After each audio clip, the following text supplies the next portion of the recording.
Sometimes it's not the big obvious gestures that tell you how someone feels.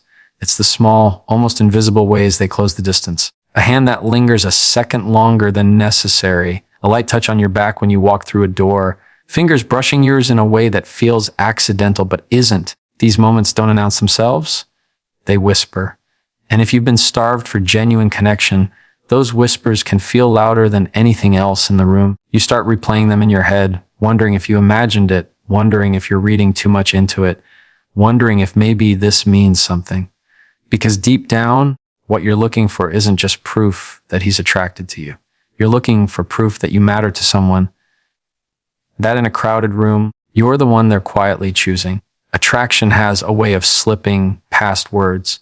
Most of the time, it shows up in how someone carries themselves around you, how their presence changes in small, unspoken ways. And when you're not sure where you stand with someone, those little moments can feel like they hold all the answers or all the questions. Maybe you've been in a place where you're reading into every glance, every brush of the hand, wondering if it's real or just in your head. That uncertainty can be exhausting, especially if you've been hurt before or had your feelings dismissed. This isn't about overanalyzing or chasing validation. It's about understanding the quiet signals people send when words aren't there yet and learning how to see them for what they are without losing yourself in the guessing. Sometimes what someone doesn't say tells you more than all the words they could have used. Touch has a way of bypassing the mind and going straight to the heart. A hand on your shoulder, a light brush against your arm, the way they guide you through a crowded space. These moments speak in a language you feel more than you hear.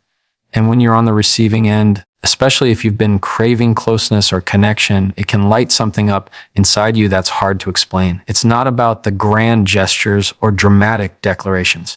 It's about the quiet, almost invisible signals that let you know you're seen, you're valued, you're wanted. But here's where it gets tricky. Not every touch comes from the same place, and not every signal means what you want it to mean. If you've ever been in a relationship where trust was thin or communication was unclear, you know how easy it is to hang your hope on small moments. One gentle touch can feel like a lifeline.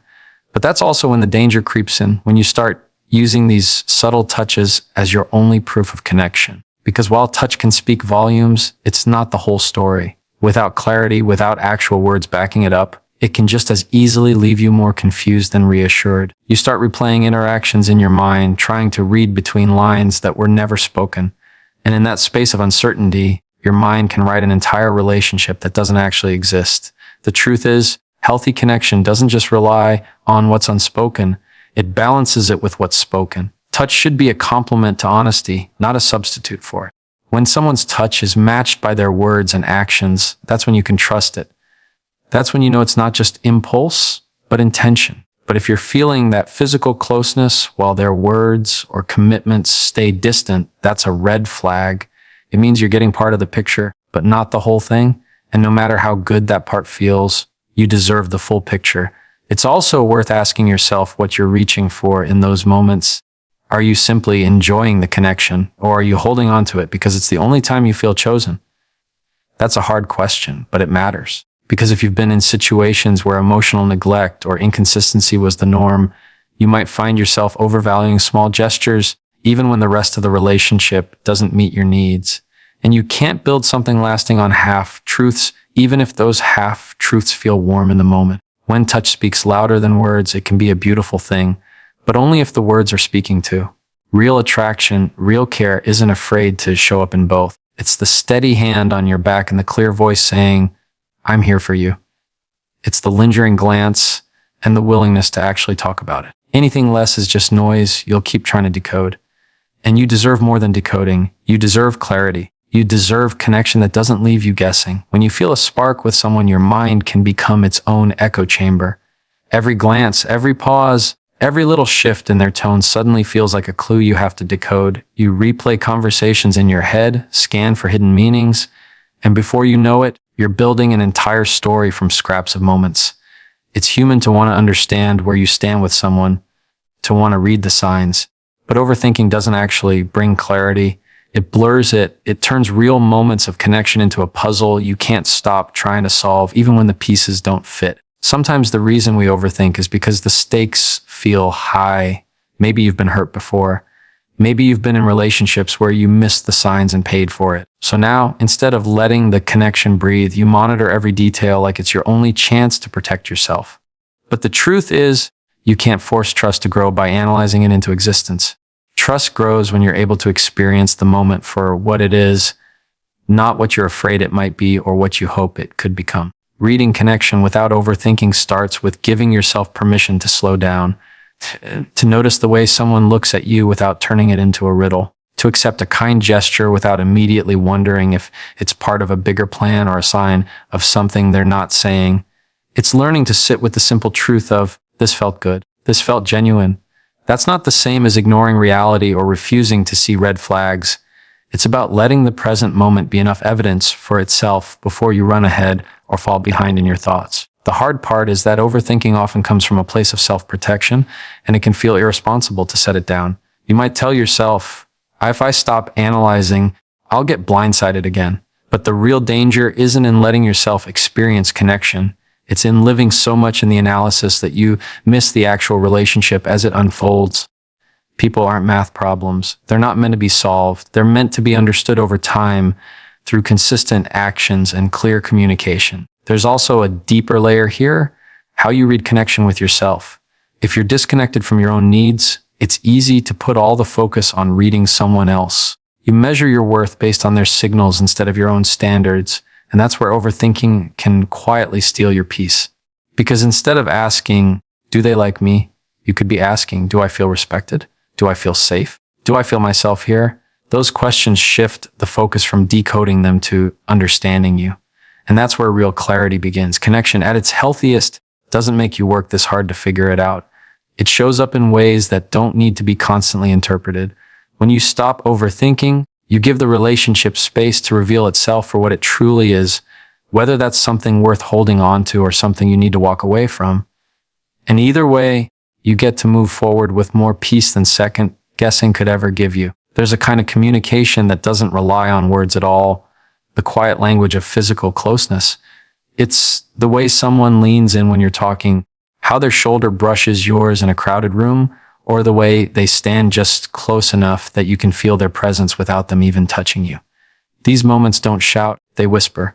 And sometimes those whispers can carry more weight than anything said out loud, because closeness, when it's genuine, says, I want to be here with you, without a single word being spoken. The challenge is that physical closeness can mean different things to different people.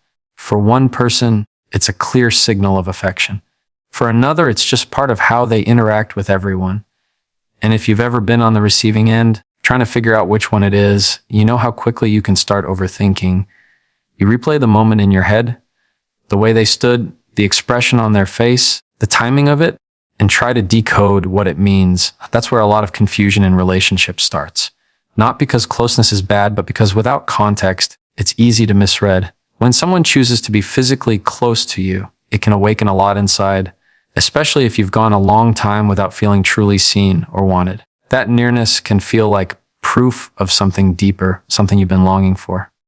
And while there's nothing wrong with appreciating it, there's a risk in letting it become your only evidence of connection. Closeness without clarity can feel warm in the moment, but leave you cold when the moment passes, and you realize you still don't know where you stand. It's also worth remembering that physical closeness is only one form of communication, and like any language, it needs to be matched by others to be fully understood. If their nearness is backed up by their actions, their words, and their consistency, you can trust it more. But if you notice that closeness only shows up in certain settings or disappears when it's inconvenient, that's a sign to pay attention. People can step into your space without truly stepping into your life. The quiet language of physical closeness is powerful because it's intimate. It can soften walls, build trust, and create moments of real connection. But for it to be healthy, it needs to live alongside honesty. You deserve both the warmth of their presence and the security of their words. You deserve closeness that doesn't leave you guessing. So the next time you notice it, the lean in, the lingering touch, the shared space. Take a breath and appreciate it for what it is, but also for what it isn't yet. Let it be one piece of the puzzle, not the whole picture.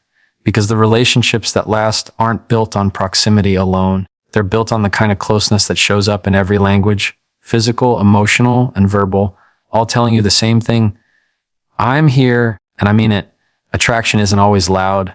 Most of the time, it's subtle, showing up in ways you could miss if you're not paying attention. It's in the way someone's body turns toward you when you speak, even if they're in the middle of a group conversation. It's in the slight lean forward, the way their eyes linger just a second longer than needed, or how their expression softens when you talk about something that matters to you.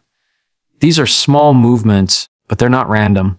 They're a person's way of saying, "I'm tuned into you," without actually saying it. The thing about these little signs is they can be both comforting and confusing. Comforting because they can make you feel noticed, wanted, even special. Confusing because they're easy to misread, especially when you've been longing for that kind of attention.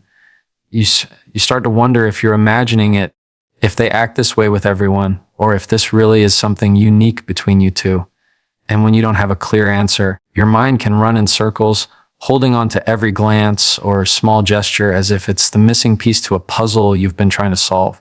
It's human to want certainty, but attraction in its early stages often doesn't give you that.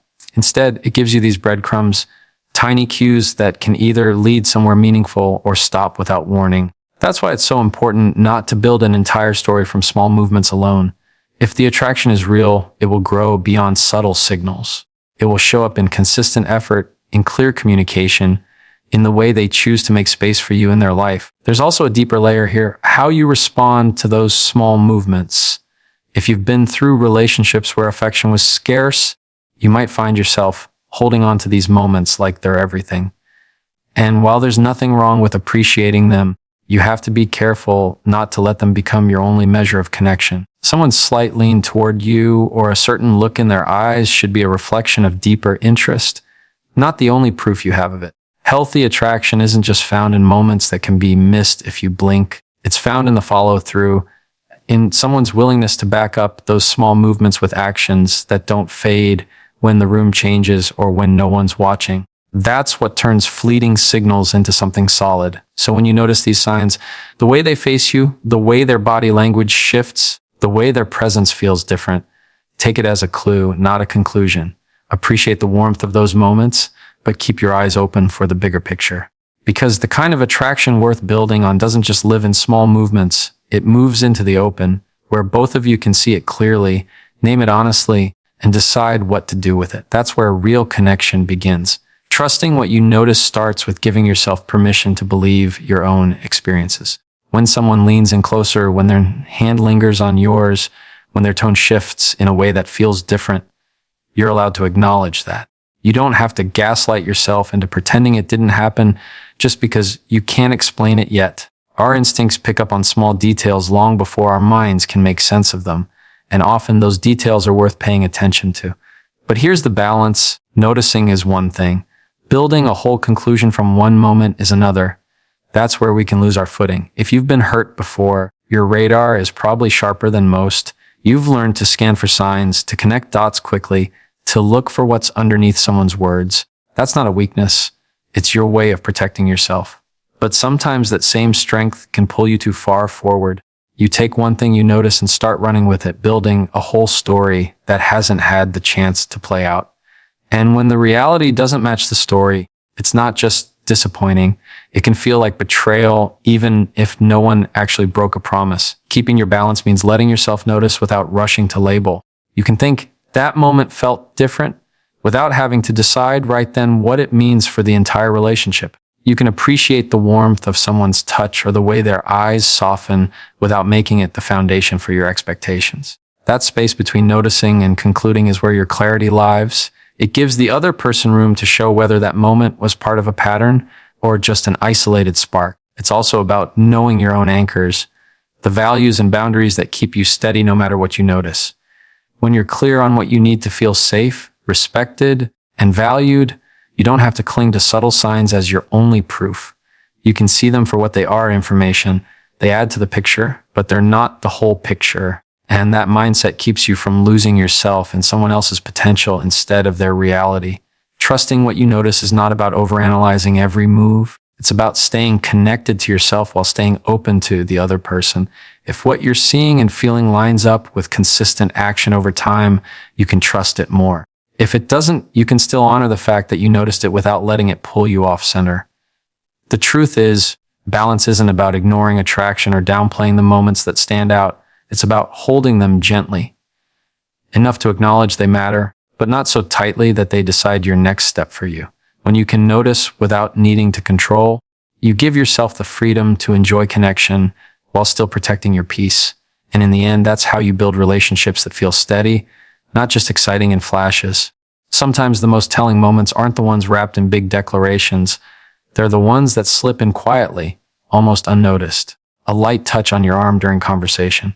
The way someone's hand brushes yours when they hand you something. A palm resting briefly on your back as you walk through a door. These moments don't happen by accident as often as we like to think. They're intentional in a way that words can't always match. They say, "I want to connect with you," without breaking the surface of the conversation. And when you're on the receiving end, especially if you've been craving closeness, it can feel like an unspoken truth you've been waiting to hear. The beauty of subtle touch is in its intimacy. It's small enough to pass as nothing to the outside world, but powerful enough to shift how you feel in the moment. It's private without being hidden, gentle without being passive. That's why it can carry so much weight. But here's the challenge. It's also easy to misread. We want to believe it means what we hope it means. And if you've been in a season of feeling overlooked or undervalued, even a single brush of connection can start to feel like proof of something deeper. That's where you have to be careful. Unspoken interest through touch only holds meaning when it's supported by everything else. The consistency of their presence, the honesty in their words, the way they treat you when no one's watching. If you're getting the touch without the follow through, it's not attraction you're looking at, it's momentary attention. And while that can feel good, it's not enough to build trust or stability. You can't let a single unspoken gesture outweigh a pattern of unclear or inconsistent behavior. It's also worth noticing how you respond to subtle touch. Does it make you feel seen, respected, and safe? Or does it send you into a spiral of wondering where you stand? Healthy attraction should calm you as much as it excites you. If a touch leaves you feeling unsettled or second-guessing yourself, that's a sign to step back and ask why. Is it because the relationship itself is unclear? Or because you're leaning too heavily on unspoken signals to give you certainty that hasn't been spoken out loud? Subtle touch can be a doorway, a quiet opening into a deeper connection. But it's not the whole room. You deserve more than hints and almosts. You deserve to know where you stand without having to piece it together from fragments of physical contact. The kind of interest worth investing in will eventually move beyond whispers into clarity. So appreciate the small touches when they come. Let yourself feel the warmth in them, but also keep your eyes on the bigger picture. Because real interest doesn't just show up in passing moments. It stays, it speaks, and it leaves no doubt that you're wanted for more than the space you happen to be standing in. When you notice the way someone looks at you, how they lean in when you speak, or how their hand brushes yours just a second longer than necessary, it's natural to wonder what it means. We all want to understand the signals people send, especially the ones that make us feel seen or wanted. The problem is, the moment you start to interpret those signals, self-doubt can creep in. You replay the moment over and over, asking yourself if you imagine it, if you're overreacting, or if it was just an accident. And in that loop, you start to lose trust in your own ability to read the situation. Part of the reason this happens is because we've been conditioned to question ourselves in relationships. Maybe you've been told you're too sensitive or that you read too much into things. Over time, those words chip away at your confidence, and you start to second guess even your most natural instincts. You notice a shift in someone's tone, the way their eyes stay on you, the subtle closeness in their body language, and instead of simply acknowledging it, you go straight into doubt. You tell yourself you must be wrong, or that it doesn't count unless they say it out loud. Decoding physical signals without self-doubt starts with giving yourself permission to believe what you experience. That doesn't mean assuming every glance or touch means romantic interest. It means recognizing that you felt something for a reason and that your perspective matters. You're allowed to notice. You're allowed to acknowledge. The skill comes in holding that observation without letting it run away with you. You can say to yourself, that moment felt intentional, without deciding it's proof of something bigger. The balance is in not making those signals your only evidence. If someone's actions match their physical cues over time, if their closeness is paired with clear communication, consistency, and respect, you can trust those signals more. But if they only show up in small moments and disappear when it matters, that's not mixed signals. That's clarity disguised as confusion. Self-doubt often comes from giving more weight to someone else's possible intentions than to your own needs. You might think, if they meant what I think they meant, then I'll feel good about myself. But that's letting your worth depend on their actions instead of your own self-awareness. A healthier approach is to notice the signal, appreciate it if it feels good, and then ask yourself, does this align with how I want to be treated consistently? That question shifts the focus from proving what they feel to protecting what you deserve. When you can decode without doubting yourself, you create space for both curiosity and caution. You can stay open to connection without getting lost in overanalysis. You can appreciate a moment of warmth without letting it decide your next move for you. And you can trust that the right kind of connection won't leave you guessing. It will back up those physical signals with words and actions that make you feel steady, not uncertain. That's the kind of clarity you're looking for, and you're allowed to wait for it. Affection and attention can look almost identical on the surface, but they come from two very different places. Attention is often about the moment. It's someone noticing you, engaging with you, making you feel seen right now. It can be flattering, exciting, even addictive, but it's not always rooted in care. Affection, on the other hand, goes deeper. It's not just about the moments when it's easy or convenient. It's about genuine warmth, consistent care, and the desire to make you feel valued over time, not just noticed in passing. The problem is, when you've been starved for connection, it's easy to mistake attention for affection.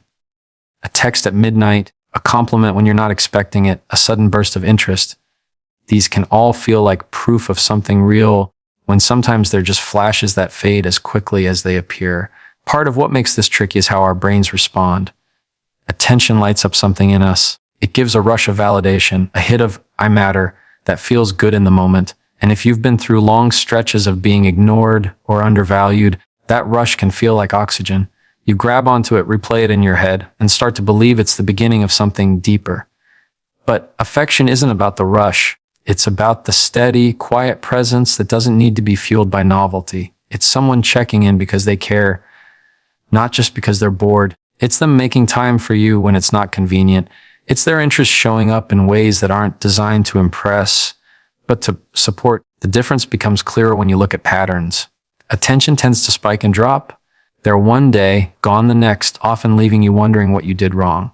Affection, even in small doses, is consistent. It's not about grand gestures all the time. It's the little things done over and over, remembering details about your life, following up on something you mentioned, making space for you without being asked. Affection has a memory. Attention often doesn't. This is where self-awareness matters. Ask yourself, am I being drawn in by how much they notice me or by how much they care for me?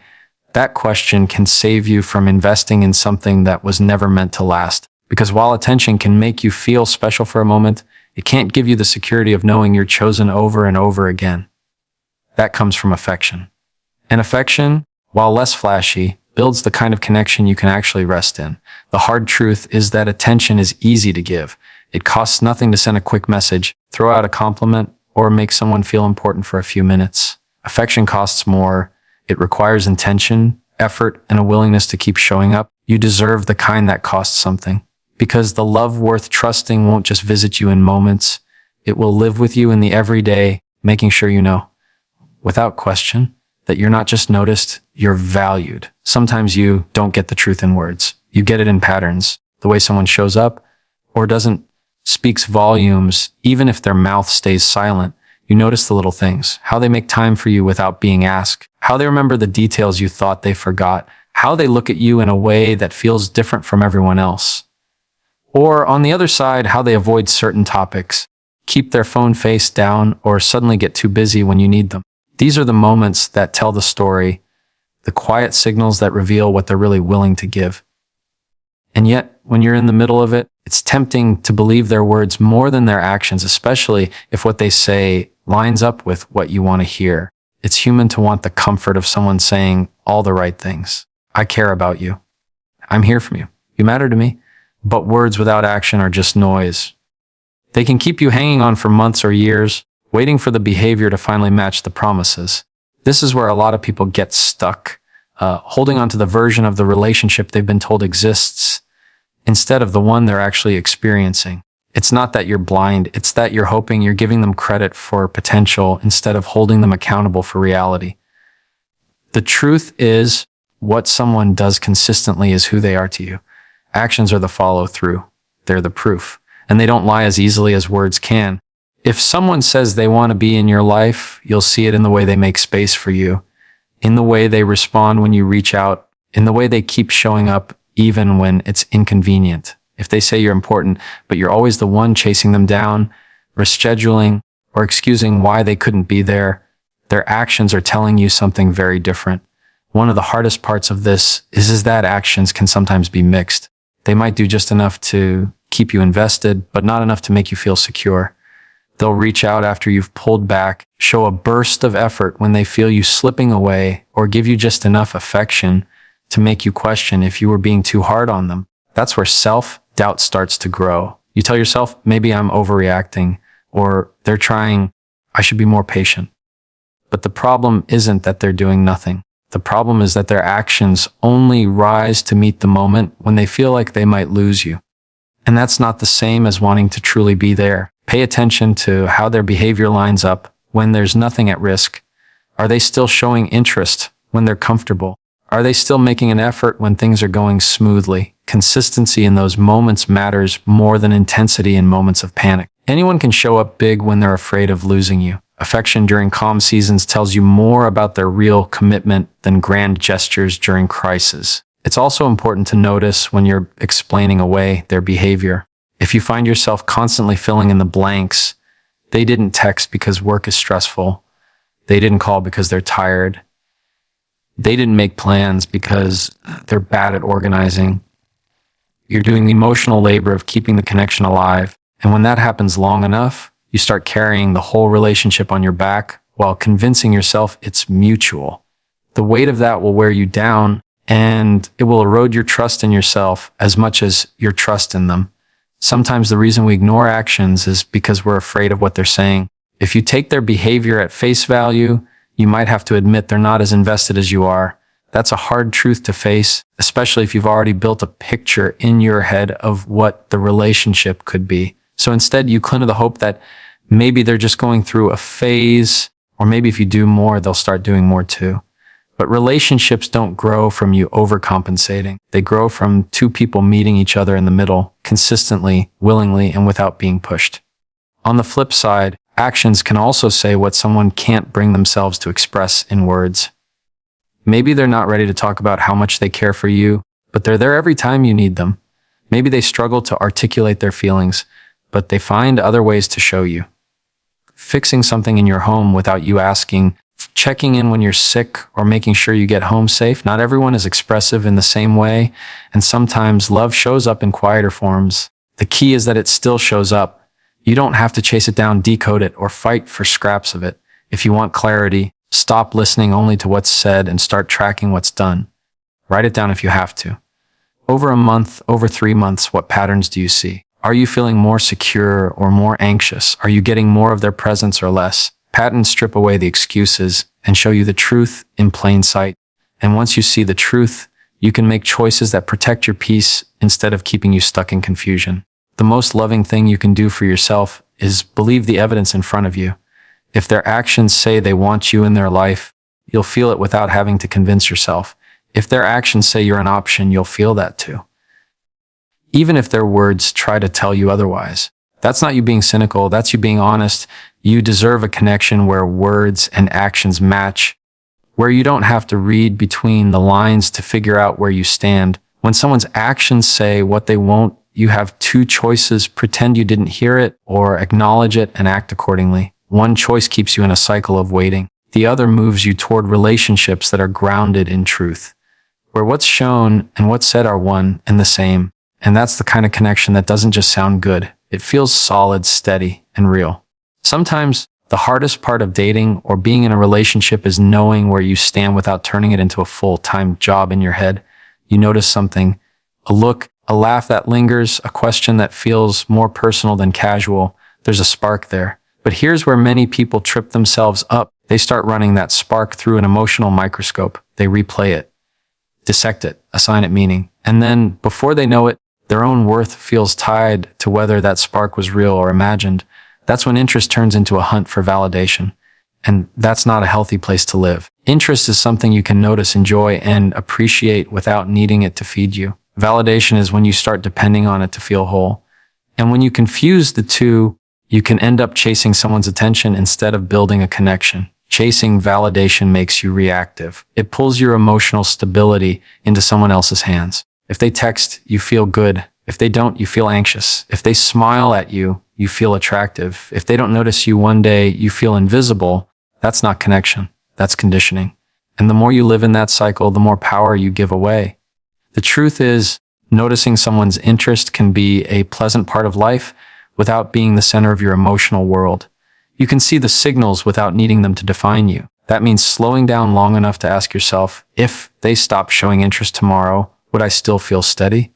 If the answer is no, that's your sign to pull some of your emotional investment back into yourself, not as a punishment, not as a game, but as a way to protect your own balance. The people who have the healthiest relationships are not the ones who never get butterflies.